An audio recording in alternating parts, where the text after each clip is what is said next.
Mainit na balita pa rin ang recant o pagbaliktad ni Orle Guteza.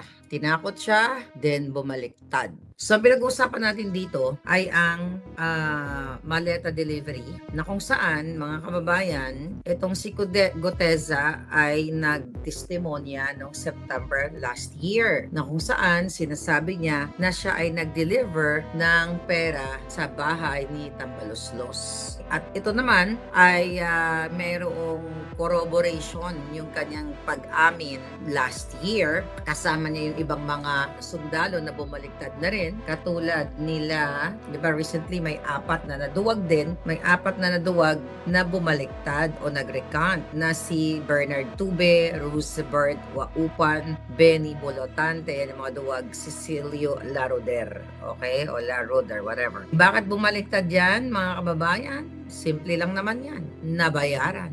Alam niyo na ang issue ay tungkol sa flood control na ninakaw ni Tambaloslos, ni Bangag, ni Sandro Marcos ang lahat ng mga kasabwat nila. The reason why hanggang ngayon baha kayo at meron pa nga dyan ng lubog ang mga bahay ninyo. Ito pa rin ang ating pinag-uusapan. So now, balikan natin. Ano yung mga statement in the past ni Guteza? So September 25, 2025, sa unang salaysay niya, sinabi niya dito sa Kongreso. Okay, pero bago natin basahin yung kanya salaysay, may nilabas siyang video and also affidavit na kung saan sinasabi niya na siya ay pinilit na magsabi na si Tambaloslos, na magsabi na siya ay nag-deliver ng mga mali-maleta kay Martin Romualdez. Yan yung bagong statement niya. Okay? So ngayon, ginawa niya yon kasi kasinungalingan daw yung mga sinabi niya nung September last year.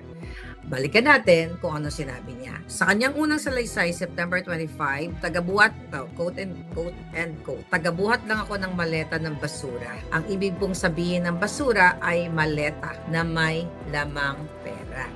So sinasabi niya dyan sa kanyang statement na humigit kumulang 3 beses ako mismo ang nag-deliver ng basura kay Martin Romualdez na nagkakahalaga ng 48 million pesos at may post-it na nakalagay doon sa maleta. Balikan lang muna natin para ma-refresh tayo. Total, binabaha kayo, di ba? Total, ngayon ay yung epekto nitong mga kadyotahan nila ay pinagdudusaan ninyo. So, mas magandang pinag-uusapan natin at balikan natin ang karumal-dumal na nakaraan. Sabi niya, humigit kumulang 3, yan, nabanggit na yan, humigit kumulang 3 beses ako mismo ang nag-deliver ng pera. Then, sa Senate hearing, under oath, sinasabi niya, di ba, tinanong siya doon, I think Senator Marcoleta, nung hindi pa nila kinulong, kung saang mga lugar, okay, siya nag-deliver. Ang sabi niya, yung 42 McKinley Street sa Forbes Park. Okay, 42 sa bahay ni Romualdez. Sinabi din niya noong time na yon na yung dating bahay na yan ay, ang sinasabi niya, yung dating bahay na yan ay nakakonect din niya kay Michael Yang. Then, nag-deliver siya sa Aguado, malapit sa Malacanang. Kaya nga, ang sabi ng mga may kinalaman kung saan yung Aguado na yan ay nag-deliver siya sa Malacanang, meaning kay Bangag, kay Satanas, sa pamilyang Kawatan. Nung tinanong siya gaano kadalas, okay? Gaano kadalas siya mag-deliver dito kay may binanggit pa si Zaldico at Romualdez. 3 times a week daw sila mag-deliver. From December 2024 hanggang sa mag-resign na nga si Tambaloslos. So sabi niya, ako mismo ang nag-deliver. This was last year. Ito ba ay hearsay? Ito ba siya pinilit? I don't think so. Pupunta tayo din mamaya. Personal knowledge to eh. Hindi nga siya kumukurap nun eh. Right? Kasi nagsasabi pa siya ng totoo nung September. Then ngayon, meron siyang recantation. Not ngayon. Nung August 13 pa pala siya naggawa ng kanyang mga affidavit na sinasabi niya sa kanyang bagong affidavit na wala daw siyang personal knowledge tungkol sa maleta delivery sa Valle Verde at sa kay Romualdez at sa Forbes Park. Ang question sa kay Guteza, bakit ngayon si Romualdez lang ang inililigtas niya? Bakit si Romualdez lang? At bakit wala dito, hindi niya nililigtas yung boss niya, si Zaldico? So alam na natin to, alam niyo kahit paikot-ikot tayo, alam naman natin to na putang ina, pera-pera lang to mga ito, natakot, walang paninindigan, supot, pisot. But sige lang, for the sake, para maintindihan natin. Ang sabi niya, never daw siya nagkaroon ng direct contact with Speaker Romualdez, nor sabi niya sa affidavit niya, did I even see him at that address. Ang sinabi niya ay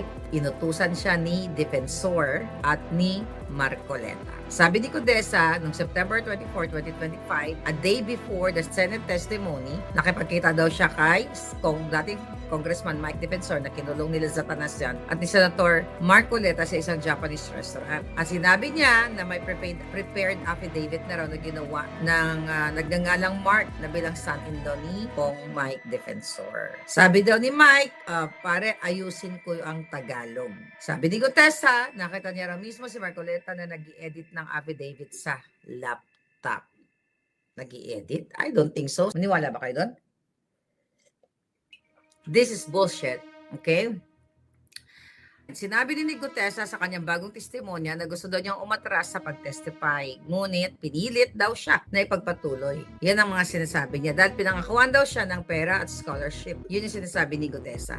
Ang sabi niya, nag-promise daw ng cash at education scholarship si former Congressman Mike Defensor. Sinabi din niya na may narinig daw siya sa usapan, and this is current na kanyang kasinungalingan, tungkol sa 150 million pesos. Sabi sa interview niya, pare, yung 150 million pesos na parang ibayad sa kanila, okay na tayo dito, sabi daw ni Kong Mike. Nadala daw siya sa mga matatamis na mga pangako, kaya daw siya nag-recant ngayon. Balikan natin, meron ba siya talagang personal na nakita? Kasabwat ba siya sa delivery? Of course, yes. Now, tignan natin itong mga balita in the past. Yan yung mga, this is from Mike Defensor. Okay, tignan natin. Actually, nirepost ni Kathy Binag. April 29 ito, kasi di ba nawawala si Gutesa, hinahanap natin, nasa na ba siya, patay na ba siya? We're really concerned. And most of you guys are really willing to help, to give money. Ganun naman tayong Pilipino eh. Kapag may mga nagigipit, sige, tulungan natin. Pero paano mo ipagkakaila? Na-miss mo si Saldico, okay? Na dating chairman on appropriations. O, ba't ano yan? Okay, yan na lang. Nakita nyo, may problem, okay? Okay, dito mo yan, GMA News. This was November 14, 2025, nung lumabas si Saldico. Then, ito, paano mo yan ipagkakaila? Ayan, pagkakaila yan. Sabi ni Attorney Levy Baligod, ito, nagpasalamat siya, okay? Sergeant Orly Gutesa was involved in the delivery of cash in suitcases. Picture taken by his fellow security personnel of Zaldico. Ayan, no? Ngayon, so balikan natin yung corroboration ng statement, no? Nung bumaliktad na rin na si Bernard Tube, na ang sinasabi niya, nag-start na, ito yung mga statement of, yung mga attribution or corroboration sa testimonya ni Gutesa noon, last year. Sabi niya, nag-start na po yung security, then nag-deliver na rin po kami ng mga basura. Siya rin, ito, sa GMA, okay? That was Tube. Yung unang operation na nasamahan ko, nag-deliver kami ng halos 50 na maleta kay dating speaker. Then, sabi ni Bolotante, kasi, ito, na sinasabi kasama nila si Gutesa. Kasi nandoon yung mga picture namin na nakasave sa cellphone namin at sinabi rin niyang may backup sila sa iCloud. Kaya, mariretrieve namin ang pictures. Kaso lang, bumaliktad na nga ito mga ito. Ito yung si Walter Manalansan, ito yung hindi bumaliktad. Sinabi nila na lumantad sila upang ilabas ang katotohanan dahil umano sa pagde-deliver ng mali-malatang pera na di umanong pinaniwalaan na pera ng bayan. Okay. Then, yan ang mga nakalagay sa kanilang joint affidavit. Si Gutesa ba ay nagsasabi ng katotohanan? Ano ang mga susunod na kaganapan? Kung nung hinahanap natin siya, alalang-ala tayo sa kanya, akala natin binubur na siya. Gano'n naman talaga tayo eh, masyado tayong mapagmahal, pero hindi tayo lumalaban. Sa mga bangag, lahat talaga yan gagapangin, tatakutin. Mike Defensor, okay, ang pagigipit kay Sergeant Gutesa. Itong video ng pag-uusap sa pagitan ni Sergeant Gutesa at ng kanyang asawa. Noon pa man ay nasa akin na ang recording na ito. Ngunit pinili ko itong hindi muna ilabas dahil sa matinding pangamba para sa seguridad ni Sergeant Gutesa at ng kanyang pamilya. Subalit ngayong formal nang nagsampa ng kaso si Ombudsman Boyeng Remulla laban kay Speaker Romualdez kung saan ginamit na basihan ang affidavit ni Guteza at ang kanyang mga testimonya sa Blue Ribbon, minabuti ko nang ilabas ang katotohanan ito. Nais kong manawagan kay Ombudsman Remulla, isalba ninyo si Guteza at protektahan ang kanyang buhay at ang kanyang pamilya. Sa video na ito, malinaw naman na makikita ang paggigipit, pinipilit permahin si Sergeant Guteza ng ibang affidavit na kinunan pa ng video kung saan pinapalabas na pinangakuan ko at ni Senator Dante Marcoleta ng pera kapalit ng kanyang testimonya. Makikita rin na pinipilit siyang pasinungalingan ang mga ginawa niyang delivery kay Speaker Romualdez. Nagsalita si Guteza para sa bayan. Ngayon, may kaso na ang Ombudsman laban kay Romualdez. Panahon na para suklian ang kanyang katapangan. Lumilipat ba? Akala natin matapang si Guteza. Ito muna, bago natin i-play,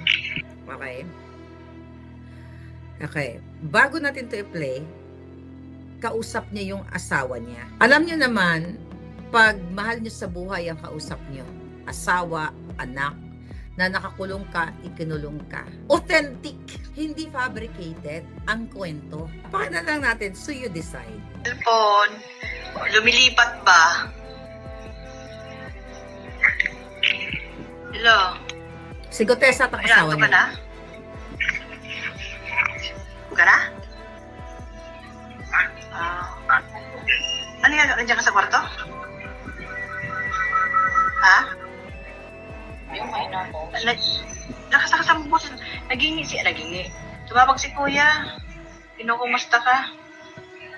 Ulitin mo daw yung sinabi mo kanina na yung binibidyohan ka para may record.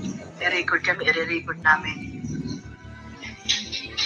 Pinapaulit ng asawa niya yung sinabi ni Guteza before this conversation para ma-record, para maibidensya yung kanyang asawa at ang kanyang pamilya.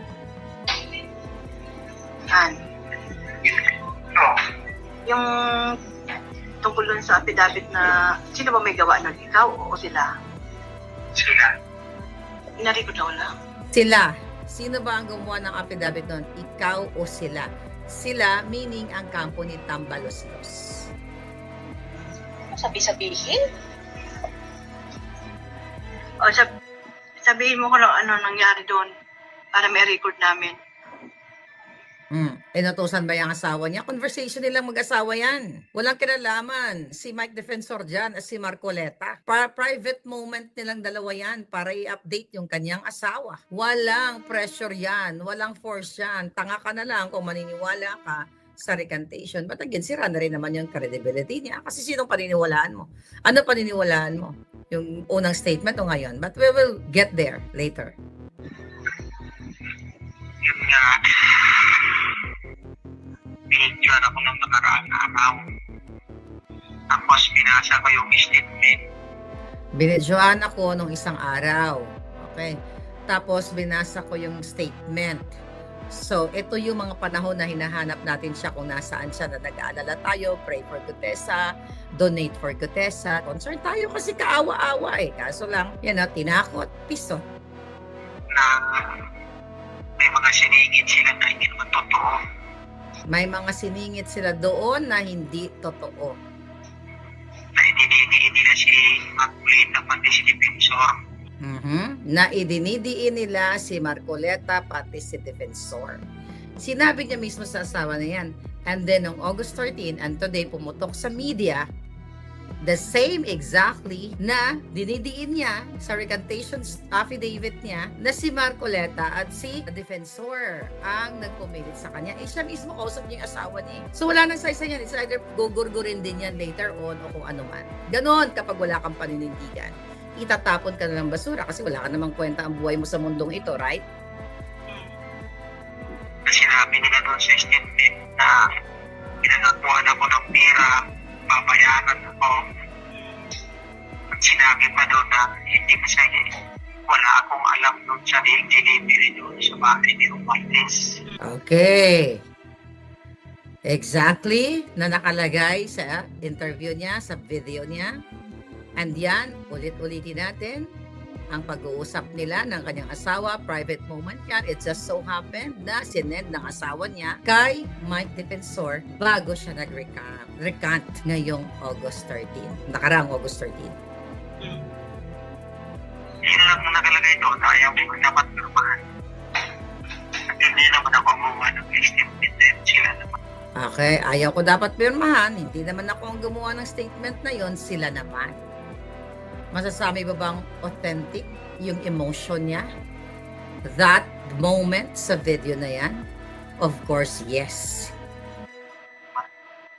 Yun lang ang pinirmahan mo. Yun Yun lang. lang yung nasingit doon sa ano ko. Saan ba yan? Sa pinakahuli? Nakasingit, isindingit nila, dinagdag, pinabricate, ika nga. Hindi, nasa ano yun, parang Gitna? dahil sa na-12 yung kita ko doon, tapos may upang 24. Okay, pang number 9, 12, di ba yung affidavit, may mga numbering yan, 1, 2, 3, bawat statement. Pero, Ba't ang haba naman? sila gumawa eh. Ba't daw ang haba ng statement? Sila ang gumawa eh. Pero yung affidavit mo nung una, nandun pa yon. Wala, yung ibang bago. version. Wala na, recantation na eh. Mapaguwi na, wala na siyang personal knowledge. Kumbaga, in-injection na yung ulo niya ng pangpabuang. Nang amnesia, okay, wala ka nang maalala. Okay, baliktarin na si Marcoleta na si Defensor ang baliktarin natin ngayon. That's how it is. Di ba? Ganun ang mga demonyo sa Bangag Administration. Bago na yung Ay, ginawa. may ginawang panibagong affidavit para basahin mo. No, Kaya nga, di ba, yung affidavit niya, nung nagsalita siya even sa video, I don't know kung saan yung video na yung interview, binabasa niya. Alam mo, hindi mo na kailangan magbasa. Kung sasabihin mo, okay, nag-deliver ako, o hindi ako nag-deliver. Kasi nung una, hindi naman siya nagbabasa ng affidavit. Aba, although may guide siya sa affidavit niya, pero very spontaneous siya. Pero ngayon, bawat tuldok binabasa niya. Ano pa ba? Nangako naman sa'yo nung una, nung pinirmahan mo, hindi na ilalabas yun. Sabi nila, hindi lalabas. Bakit ka pa nila pinabasa? Anong sense nun? Hindi ko alam kung ano, dadalhin daw sa korte para mawala na yung kaso ko. Yun yung So, pinwersa siya, sinabihan siya, o sige, gawin mo na lang to, mag-recant ka, dadalhin sa korte para mawala na yung kaso mo. Akala niya kasi ganun kadali. Na, o sige, mag-recant ka, zero visibility ka na. Ibig sabihin, hindi ka na maging visible sa media o